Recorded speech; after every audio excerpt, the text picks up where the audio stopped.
Simon, if I could start with you. Look, you do a lot of work with a community game in rugby clubs, the length and breadth of the country.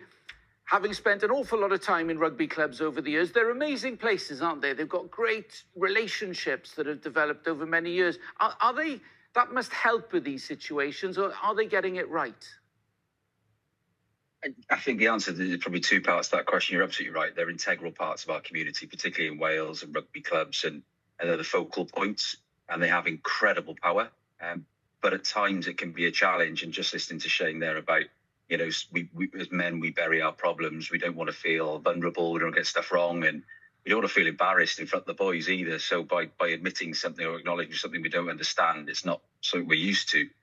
Similarly, I think there's this opportunity now where those access clubs and all over the country, as you say, Nick, you know, we can look after each other and just help each other work those problems out. And there's a lot of good stuff going on out there, I think. And I think there's some good opportunity there to use the sport to further that good. And when you look at something like mental health, Simon, there is so much banter, Mickey taking, whatever you want to call it, you know, that goes on within a club among so many players. How does that play into all of this? Yeah, you're absolutely right. And a lot of people say to me with Speakeasy is, oh, you want to get rid of all that then, do you? I said, no, actually, I want more of it.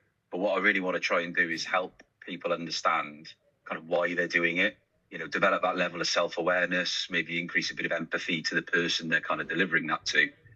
Because sometimes it's not taken the way that maybe we think it is. And when it's after a tough game in the bar on a Saturday after a game, you know, they can be tough places for various reasons. And people put brave faces on because they're scared to kind of acknowledge really what's going on. So there is absolutely a place for it. I'm a big advocate of it.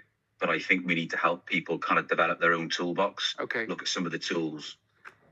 Simon, final brief word, if you could, from you. Is the situation getting any better from your perspective?